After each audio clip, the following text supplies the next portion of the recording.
What happens when passion for a mission moves faster than the infrastructure needed to sustain it? Welcome to Money to Give with me, Rick Peck, the Philanthropy Guy. With over 20 years in the nonprofit sector, I've seen hundreds of millions of dollars transferred from donors to nonprofits. I've learned a lot along the way that I want to help convey to you, my loyal listeners. In this podcast series, we talk about 1, how nonprofits can most effectively showcase their mission and vision and raise as much money as possible. 2, how donors and potential donors can make the greatest impact possible in the world. And 3, how professional advisors, including philanthropy advisors, can offer the most up-to-date information and services to their clients. So join us here each episode for more of that giving feeling. Today's conversation with Ryan Dewey Smith of Inperium explores one of the most important but often overlooked topics in the nonprofit world: sustainability. Ryan shares thoughtful insights about infrastructure, access to capital, board governance, mission creep, and why many nonprofits struggle not because they lack passion, but because they lack the operational systems needed to support long-term success. This episode is ultimately about balance, balancing mission with money, urgency with planning, and vision with execution. If you're a nonprofit leader, board member, donor, or advisor, this conversation offers practical wisdom that can help organizations move from simply surviving to truly thriving. Let's begin.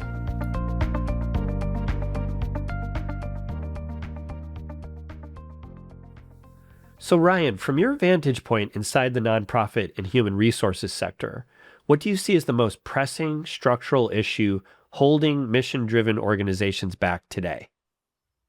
So Rick, thank you for having me. I believe that failed infrastructure, systems, processes, and policy, as well as access to reasonably priced and sourced capital, are generally what cause most nonprofit startups and some legacy nonprofits to eventually fail at achieving their missions and being sustainable. Yeah. So can you talk a little bit more about that? Maybe just a thought process of somebody going in and trying to get things started and not addressing the two things you just mentioned.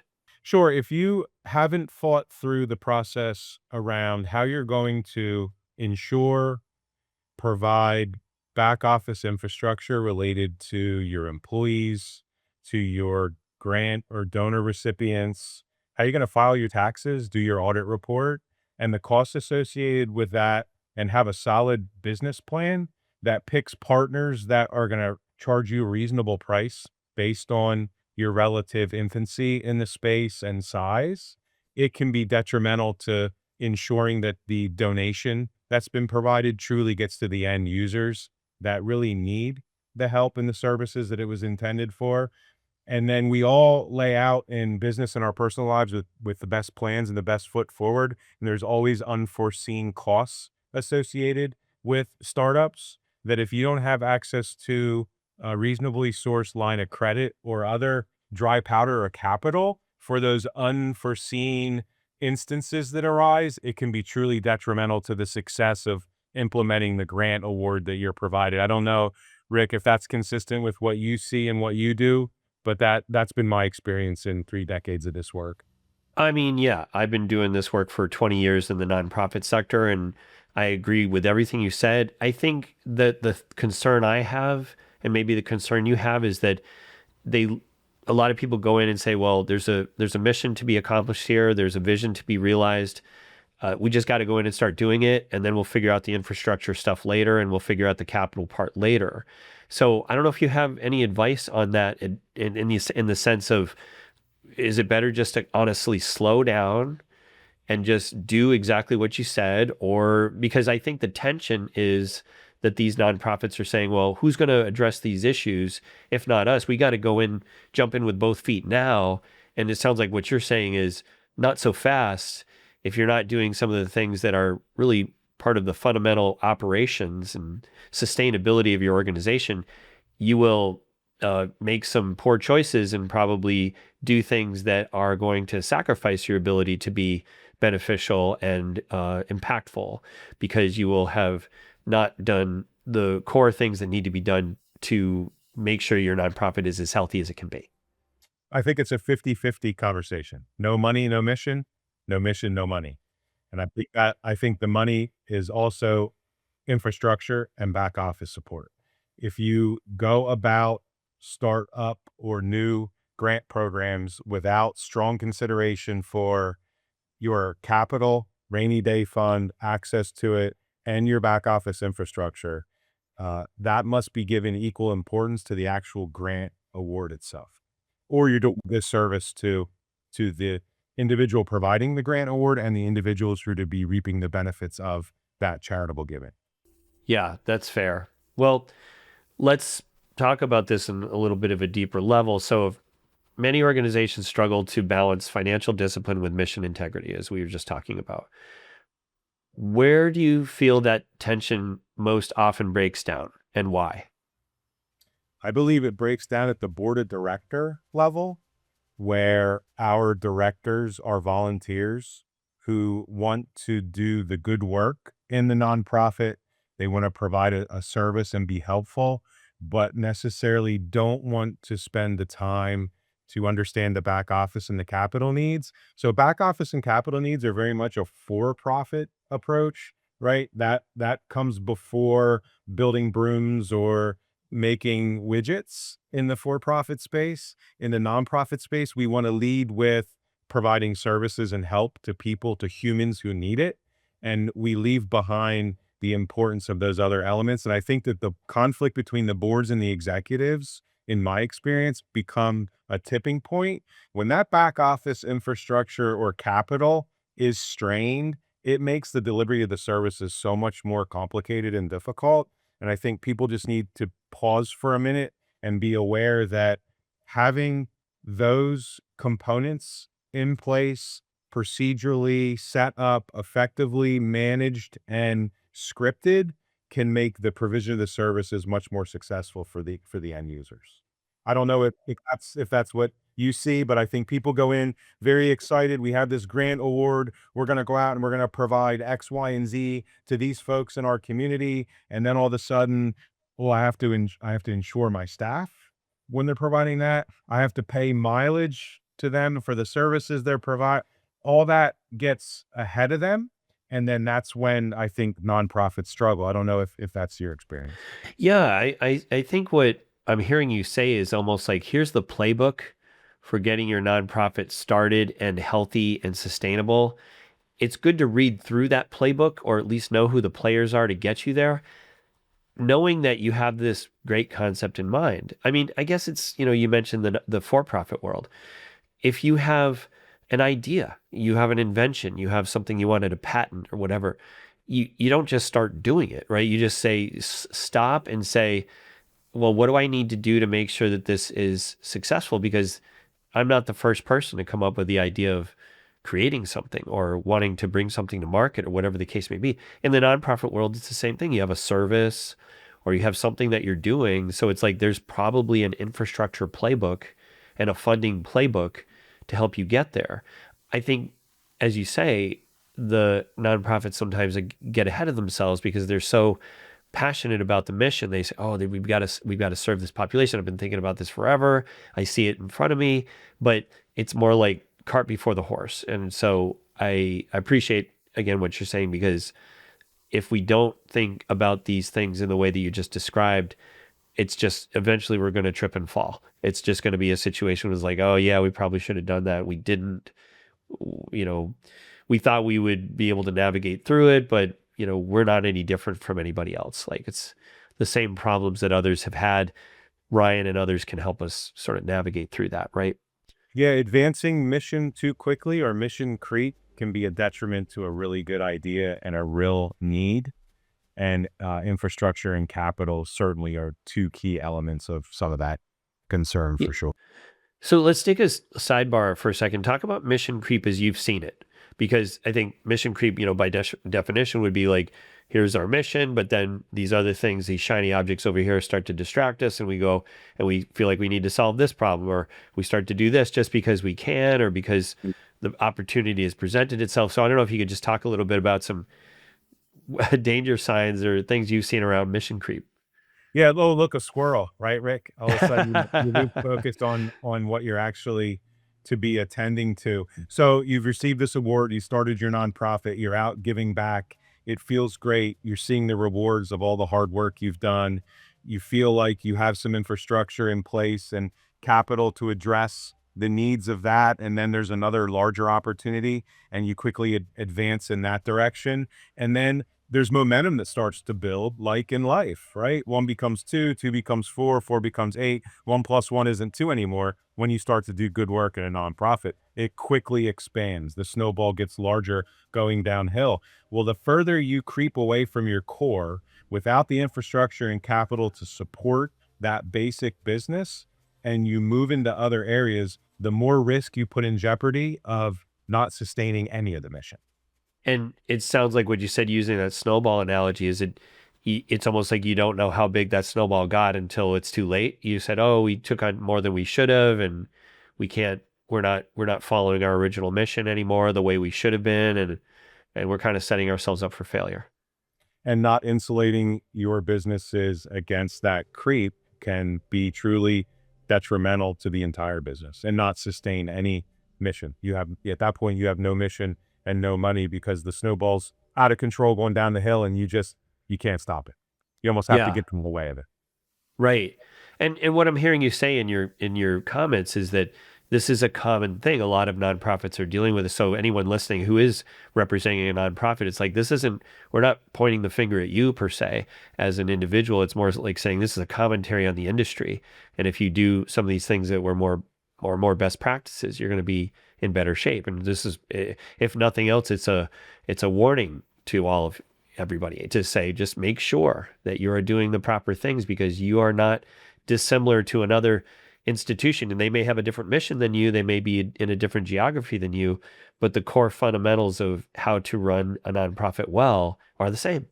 And if you follow those core tenets, you should probably be in good shape, right? Yeah, and I don't believe, Rick, anyone starts a nonprofit or runs a nonprofit intending for it to happen. Of course, right, Not right, why. right. That's not why. But look, we as nonprofit operators are social workers, clinicians. We're helpers, right? We're not business people. Um, some of us are probably the worst people to be running businesses because we put heart first, and that's an important characteristic in a nonprofit, but it can also be very detrimental to sustaining mission. I don't know if that's been your experiences. Most CEOs, founders, founding executives of nonprofits and boards are littered with social workers and people who are in the spirit of giving and giving back and necessarily aren't your business savvy folks with a lot of experience in back office, private capital, fundraising. They have certain entrepreneurial aspects to them, but they're not necessarily business first. And I think that that's part of what people in nonprofits are and are about and gravitate towards. And I think that can be some of their biggest detriments if they don't pause and check that at the door as they're doing this. That's an excellent point. And it reminds me of a book called Who Not How. Have you ever heard of this book? Nah. Oh, Who Not How is essentially saying uh, you probably know you need this core team of people. Instead of you learning how to do it and possibly failing miserably at it, you hire somebody, you get somebody in that role who's better at it than you are. So that's kind of your classic team aspect of it. You're not all the same people running an organization. You're all different people with different skill sets and different strengths, and they have different roles to fill. And you're all coordinating together. So Who Not How is just saying, know when to stop and say, I'm not good at this. I'm never going to be good at this. This isn't for me. I need a CFO in here. I need a chief marketing officer. I need a chief development officer. I need volunteers to do this. Like you know what the capabilities are. You know what the needs are, and you choose not to fulfill those needs by yourself because you know that you're not the appropriate person. So it's almost like taking a more objectified approach to your organization and saying, I know what I want to do, or I know what, there's a lot of things I could be doing, but really, if I'm going to keep this organization strong, how should I structure this? Who should be here in which role with which strengths? And so that's the who, not how approach. And I thought it's pretty simple in its concept, but it's a good reminder to all of us to say, this is probably not something I should be doing.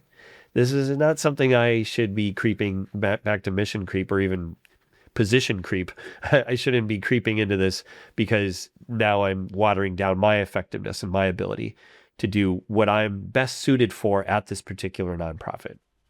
Yeah. So in our organization, we call that from I to we. And, um, and we talk a lot about being in your lane and understanding where you're at in formation relative what your subject matter expertise is. And that having a we is much more efficient than I. So it's very similar to what you described. And look, there's hope for nonprofits and startups out there. There are organizations that support incubator nonprofits. So these are the startup, very minimal funding, where companies like Imperium come in and actually provide the back office and the capital resources at reasonable pricing so that they can have the infrastructure they need to manage the grant, get their feet under them, begin to grow their nonprofit. And then when they're large enough and scalable, they can extricate themselves from that arrangement and stand it up on their own, which we and others can also help with. So there are partners out there in our space that help incubator and small nonprofits to have the infrastructure and the capital access so they can do the great work that comes with any grant or giving that they receive. And that's why I'm so glad you're here, because for the listeners who don't know such entities exist, here we are, right? Talking about the problems and talking about the solutions. Um, so let's talk another question that I have for you. In terms of funding uncertainty and policy shifts, what weaknesses in the traditional nonprofit model are being exposed right now? And as we record this, it's early 2026. Yeah, Rick. So I'm sure you've followed and are aware and have seen what the big beautiful bill impacts could mean to our human service and social service funding as we move into 26 and beyond. And I think diversification of your payer bases is critical to your success in any business, but really truly in the nonprofit space. I think the more diversified geographical, as well as services within a geography, and then payers for those services is what is essential to sustainability and success for nonprofits. I think government bailouts, like we saw in COVID with PPP and CARES, and historically the past 3 decades, other governmental bailouts that have occurred throughout that time frame for nonprofits that struggled. I think they're going to be more few and far between than what we've seen in the past decade or more. So I think a lot of that's going to be at the hands and feet of the nonprofits. I don't know if you feel that as well, given where we're at in 2026 and heading into 2026, a little blind with what those impacts are going to be. Yeah, totally. I mean, when you talk about like five now almost 6 years ago with COVID, it was we thought we were going to have that major event, and we didn't. As a nonprofit, we thought our major fundraiser was going to happen, and it didn't. The rug got pulled out from under us. So that revenue stream wasn't happening. Then 5 years later, we have federal grants aren't coming out the way we thought they would. So what are we going to do now? So I think the diversification of revenue and income is basically an evergreen topic. And back to the point about infrastructure, one of the things I do when I'm talking to nonprofits about fundraising is I do ask that, like, where are you getting all of your revenue from? And some of them are getting 100% of the revenue from donations, and some of them are getting, a much smaller portion of that. But even in the category of contributions for charitable from different entities, it's like, are you getting your revenue from foundations, from corporations, from individuals, or from government grants? Like, where are you getting all this from? And it's important to look at that with a really close eye and say, wow, we're really vulnerable here. We're very vulnerable on events. We're really vulnerable on federal grants. Something I talk about a lot is Giving USA report talks about how 75% of all giving each year is from individual people. 68% of that is people who are living, and 7% are people who have passed away. Yet I will talk to a lot of nonprofits who are out there fundraising. They go, oh yeah, we only get government grants, or we only get money from sponsorships. And you go, wow.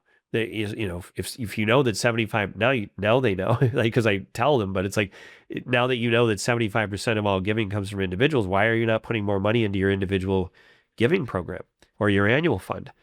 And so it's a real blind spot for people. They go, wow, you're right. It's just never occurred to us. So like, well, that's why you're looking at your pie chart, right? You got to be able to examine that pretty closely and say how vulnerable are we on any one particular revenue stream, right? Yeah, and Rick, recently family offices have started actually taking some of their inquiries a little further. We have heard asks like, "What is your G&A costs? What of what of our dollars as a percent is going to go to support your back office?" And you have to say 20 or 30% versus our companies that are at 8 or 9.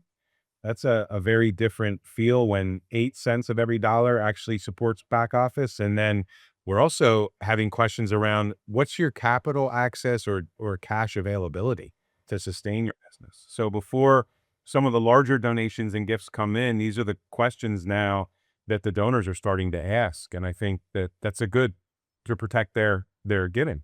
So they understand what's really gonna end up in the people who need it and that the grant is intended for's hands versus paying for insurance and payroll and auditing and accounting and legal and all those other aspects. And if there's a hiccup or a bump in the road, is my donation going to be protected because this company has some resources financially to sustain its operations in the event of a non-passage of a budget that results in a delay in receivables payments that could forestall a business's success? Yeah. I hear a balance in what you're talking about. Like, you don't want to spend too little on things, but you don't want to spend too much either. You have to find out what that balance is for whatever those operational expenses are, because you could spend too little and be vulnerable, or you could spend too much and feel like you're not fiscally responsible. So it's the place in the middle, or the place in between, is what sounds like you're really sensitive to, which is to say that's a pretty prudently run organization because they're spending money on the right things, not too much, not too little, but they're firmly, planted in the right particular mindset and doing the right things so that they are, again, sustainable. And back to your point about funding, if you ever have to go back to a funder and justify what you've done, you could say, hey, we're running this as fiscally prudently as we can, and unless you have other ideas, we're really looking at things the way we should be. Versus, wow, a funder comes in and goes, wow, you have some gaping holes here. Why was this not addressed before? I'm not sure we're going to follow with more funding for you because we feel like you're a bad risk, right? Yeah, and like, we've spoken about everything is a balance, right? Mission, money, mission, back office. I think it's just a matter of making sure you always are stopping and checking around you and know what's going on so that you don't get too far out ahead or let anything drag too far behind relative to those 3 or 4 key areas. Don't be so mission focused that your blinders are on or you're not doing any cross checks, but don't be too risk adverse that you're looking back too much that you miss mission. It's all striking that balance, Rick, as we've talked. I mean, I see, I'm sure you do, a lot of nonprofits that struggle to find that balance. They rush ahead on mission because it's the feel good and they think that's right and what they should be doing, while they let the other lack or falter, and vice versa. I don't know if we come across Yeah, both. I think yes, and I think our conversation is just a reminder to keep those two in check. If you feel like you're leaning too far one way, hopefully somebody like you or someone else comes in and says, let me help look at it from the other point of view, and back and forth and back and forth. Because left lopsided, it's not going to be sustainable. It's not going to be prudent, and it's going to be the institution's going to be in trouble. So it's that objective viewpoint to say we're here to help you. We're not here to constantly frustrate you, but we're here to always look at that other side and make sure you are balanced, as you say. Yeah, So and nonprofits are very parochial, Rick, probably worse than for profits. We don't like to share in the nonprofit space, I think because we subconsciously believe that you're then going to get money that I might have otherwise been able to achieve through a grant if I share what I'm doing well and what works, or if we get together and leverage our scale to try to buy at a more efficient rate so we can give back more. There isn't a lot of that collaboration in my years of experience that happens among nonprofits. We like to look and see what's going on, not really share, don't want to collaborate, want to keep everything very close to the vest. I think that some of that collaboration and partnership by nonprofits, remaining independent, but connecting in ways to be more efficient is something also that's lacking and that we're going to have to do as nonprofits.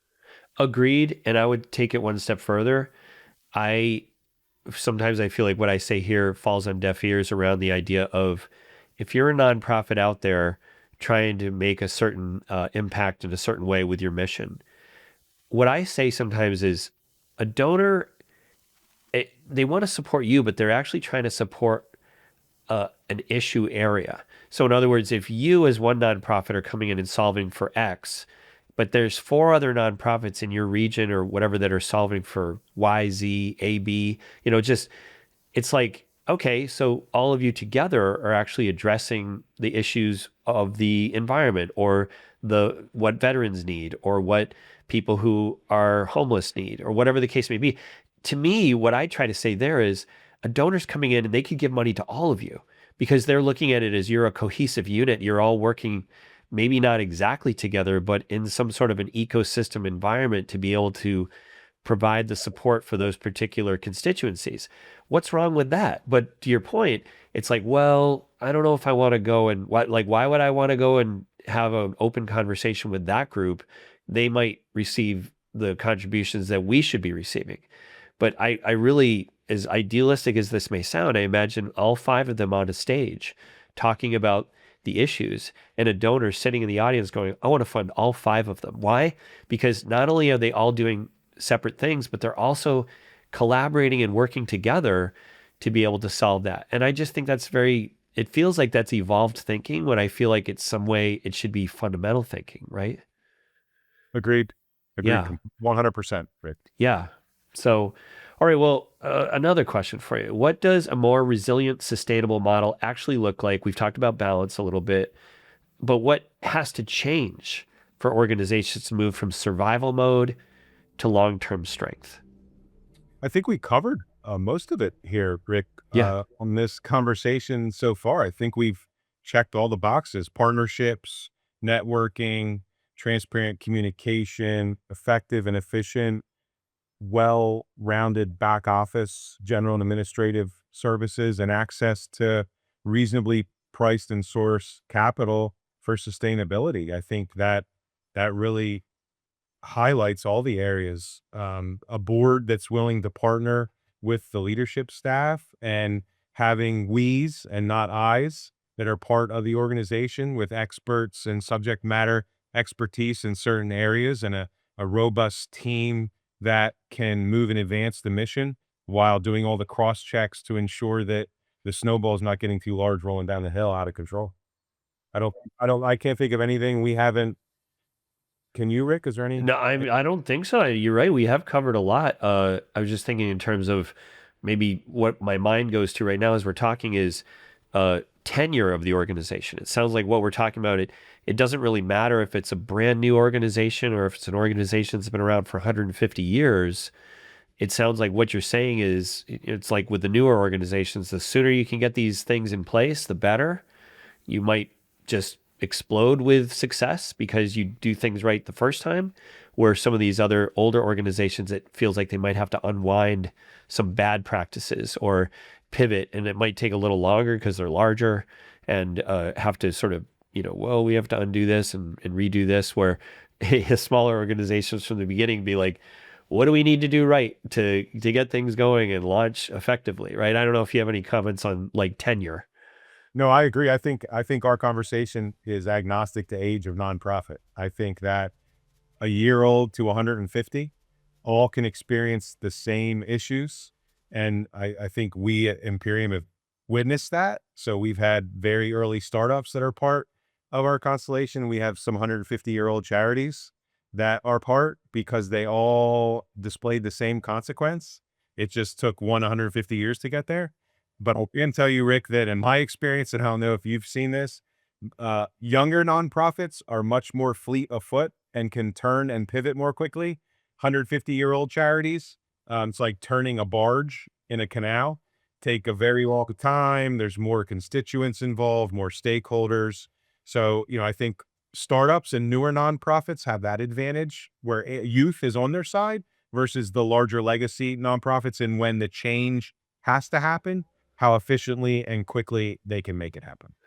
100%. I was thinking as you said that is, while I like to work with nonprofits of all sizes, there is something very exciting about the smaller organizations, not really small, but the ones who have been around a little bit. They've seen some action. They've learned some lessons, and their budget is, I would say, decent enough, like $3 to $10 million. Let's just say they seem to be the ones that pivot so well because they don't have to go through tons of channels of bureaucracy. It's more like, okay, these are the core individuals in the organization that make that happen. Rick, connect with these people. We'll start to make these changes, and there you have it. So it's fun versus others. I have worked for larger organizations where after several months, I'm not sure if I actually did much work to help them because I felt like we were all in the planning mode and the set up for what to address mode that we never actually addressed it. We never actually did it. And so I always felt like, that was a lot of work and we didn't really move the needle where the smaller organizations are like, wow, some of these things can move in a few days if you're talking to the right people, right? Yes, absolutely. Meetings as an alternative to actually doing the work, right, Rick? Sit around and talk about it, but never actually get to the doing part of it. The nature of now, that's another one of our key slogans we use at Imperium, the nature of now and what that means. We're gonna talk about it and we're gonna execute and we're gonna do it now. We're not gonna talk about it, think about it, reconvene, talk about it again. It's very much needs to be a change in mindset. At some nonprofits, generally the older, more legacy ones, do not understand what the nature of now means. Yeah. Well, it's fear of change. I heard a phrase one time. Somebody said nobody ever got fired for saying no. In other words, like, well, we'll delay that a little while. Oh, that's smart. Yeah, we definitely should hold on that particular thought because all the potential ramifications of making that change instead of like, well, at one point we just have to do it. You just have to jump in the water. Not to do it without a lot of as we've been talking about, do it with strategy, but at some point you do have to just begin, because otherwise it's just a lot of discussion and you never really get around to it. And I'm sure you and I have been a part of many meetings where you sit there and you look around and you think, is anyone else sort of seeing how strange this is that we are still kicking around the same idea a year later or 2 years later? And also to the extreme, and this is something that sort of makes me laugh and cry at the same time. When you look at a strategic plan, and so say an organization is creating a strategic plan now, but then you look at their prior strategic plans, and then you see certain elements of it carried forward from strategic plan to strategic plan, never actually addressed, but always on the menu. It's always there, but it's never actually been addressed. And I just think, does anyone ever stop and go, hey, we got a problem here? It's been 10 years and we've had 3 strategic plans and each one of them addresses this and we haven't moved forward on that particular element at all. Does that bother anybody? Or is that just like, okay, yeah, that's fine. We can just keep going and we'll put it on the next strategic plan too. I just think that is a problem. I would think something a nonprofit should step back and go, wow, yes, congratulations just for having a strategic plan, but shame on us that we haven't actually addressed it effectively, right? Yeah, I agree 100%. So no is easy, Rick. Yes is hard. And we as humans want to do hard work because it's fun at the end of the day. We're tired about what we did. We're not tired for what we're about to do. We're excited and energized about what we're about to do.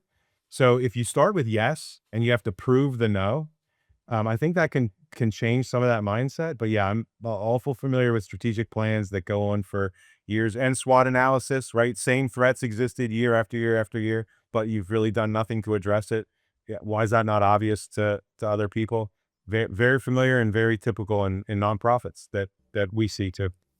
I would think too that there's the aspect of turnover where new board members come in and so they're not as familiar with maybe the old strategic plans or some of the old problems, and so therefore they think whatever the problem is that they're working on is new, or they're still learning it. When in fact it's more there's a lot of institutional knowledge that they need to get up to speed on, so they're not recycling the same issues and acting like this is a new threat or a new opportunity or a new weakness or a new strength. It's the same. It's just that it's never been effectively moved forward. So back to, sometimes boards are risk averse, so they're sort of like, well, we want to rock the boat. So if it's not completely broken, then we won't fix it. But if it's completely broken, then we have to. But it's like, well, why would you want to wait till something is completely broken before you address it, right? It's a little too late. Yeah, we should be fixing things that need repair before they need repair, right? Preventative maintenance type of approach. It's what we do with our cars and our houses. We should be doing the same thing with our businesses. It's a great point. And speaking of houses, I don't know if you've heard, I think this was a JFK quote. It said, the time to repair the roof is when the sun is shining. So Yeah, that's a good, exactly, yeah. exactly. Yeah. And look, you can stagger board member terms in a way that you always have new vision and new thought with legacy knowledge coming in. If you do that through a creative management of your board terms and your bylaws, which is what we do in our businesses, so that you don't lose the legacy folks, but they don't get too long in the tooth, that they've been there too long and they have their blinders on, and they tend to not be focused or paying attention because it's too familiar, but they're there long in the tooth and can be helpful. So you have to have that very elegant way in the bylaws of managing board terms. Yeah, that's fair, because otherwise sometimes people who are there too long can actually, they have the institutional knowledge. They'll tell you how things used to be, but it's almost like they overcorrect and make it sound like you could never do anything. We already tried this 10 years ago. You really shouldn't try to go back and do it again, because it's we already tried that. It's like, well, yes, that you did try that a while back, but did you address it effectively? And so I say that because I can think of former employees that I used to work with, and while it was helpful to have that context, it almost felt like we were getting to this point where it's like, okay, well, we still have to address it. We still have to do something about it. Just because you told the story of long time ago where this happened doesn't mean that it just sits there unaddressed. It still has to be something we have to figure out what to do with. Thank you for that context. And then how would we address it in 2026, right? Yeah. The Yeah. past is helpful, right? It helps us guide the future, but we shouldn't repeat the errors of the past.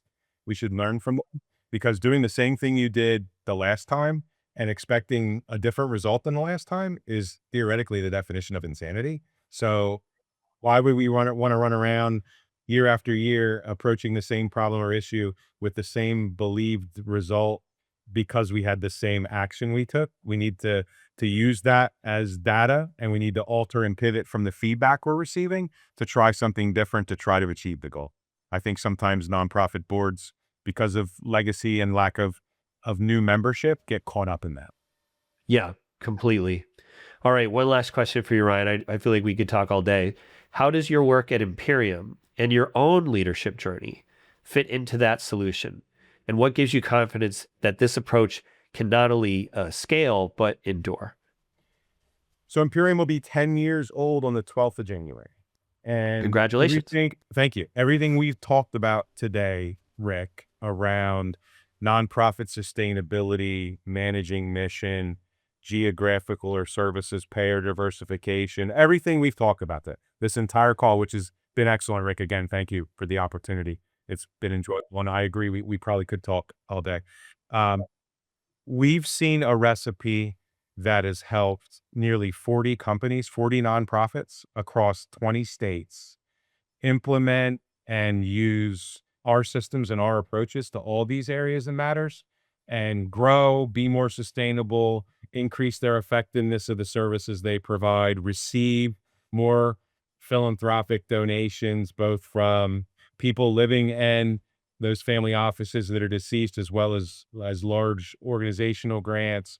So there is a lot of hope for nonprofits. If you can network, partner, be creative, and work together, we can have such profound impacts well beyond the I when you can start to adopt the we. Yeah, that's great. And maybe just as some background for the group. I mean, I'm sure you saw a lot of the same problems, a lot of the things we've been talking about today, which inspired you to create Imperium, to say, I can be part of the solution. I see these things perpetuating, but what if we had the back office solutions that you were talking about and we were able to provide for that? Then we can help that nonprofit survive, thrive, scale. And, because in absence of that, these problems continue to exist, right? But Imperium is helpful in the sense of we're providing services that otherwise might not be there for these institutions, right? Absolutely. 20 years before founding Imperium, I worked at my original company, Supportive Concepts. We were a nonprofit, 35 million in revenue. We were in that small to mid-sized nonprofit space. Had an inadequate general ledger platform. IT infrastructure was struggling. No access to reasonably sourced capital to deal with cash flows. Couldn't open any more community homes because I had no more availability to acquire properties for my wait lists. And I tried to find a solution by partnering with other nonprofits or leveraging larger nonprofits in their systems. And there weren't a lot of options out there for incubators that needed that help without losing all your autonomy and all your independence. So that's why I started Imperium. So you can be independent, you can be autonomous, but you can be part of this constellation that supports one another, drives down your costs, keeps you sustainable and your admission advancing, and is fun to be part of and fun to work at, which it can't be said in a lot of businesses that the work we do is impactful and fun at the same time. So that's really what it's about, a track record of a decade of that work and 40 companies that have been impacted in that fashion, serving 300,000 people a month across 20 states. Wow. Congratulations. That's amazing success. Well, thank you for all the time you spent with me today, Ryan. I appreciate it. It's super insightful. And again, I think a lot of what you said is just back to the evergreen messaging of whatever it means to be sustainable and thoughtful around all the different aspects of a business, and back to the who, not how. Maybe Imperium is the who instead of you as an organization feeling like you need to figure out how to do all this stuff by yourself. You actually have a group of people that can help you do that. And so you can focus on what's most important for you to do as the member of the nonprofit. So how would people find you? How would people reach you? How would people reach Imperium? They can reach me through the Imperium website, which is www.inperium.org. Contact us. There's a tab on the website. We'd love to hear from anyone that has any questions or that might need our help. That's great. Well, terrific. Again, thank you, Ryan. Please come back again. Tell us some more stories about nonprofits who have gone from here to there because of the services you've provided. Those types of stories are super helpful. I know we talked more generally today, but you could always come back and tell some case studies, anonymized case studies, maybe of situations where you said they started here and they ended up here, and this is why. And it's all due to just good fundamental business practices, and we were able to help with that, right? No, that'd be great. I look forward to that, and thank you for the time today, Rick. It was great. I love the conversation. All right, great. Well, we'll see you next time. Thank you. That wraps up today's conversation with Ryan Dewey Smith, and I hope it serves as an important reminder that sustainable impact requires both heart and structure. Here are 3 key takeaways from today's discussion. First, mission alone is not enough. Strong infrastructure, operational discipline, and access to capital are essential if nonprofits want to create lasting impact. Second, mission creep can quietly derail even the best organizations. Growth is exciting, but sustainable growth requires focus, balance, and clear strategic decision-making. And third, nonprofits do not have to navigate these challenges alone. Partnerships, collaboration, and bringing in the right expertise can help organizations strengthen their operations while staying true to their mission. As you reflect on today's episode, consider this question. Is your organization balancing passion with sustainability in a way that will allow your mission to endure for years to come? Thanks for listening to Money to Give. If this conversation resonated with you, please leave a review on your preferred streaming platform, share it with a friend or colleague, and most importantly, keep that giving feeling going.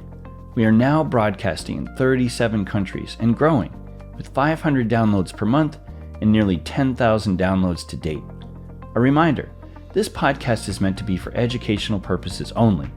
For specific advice related to your own situation, please consult an attorney, financial advisor, CPA, or other type of trusted consultant.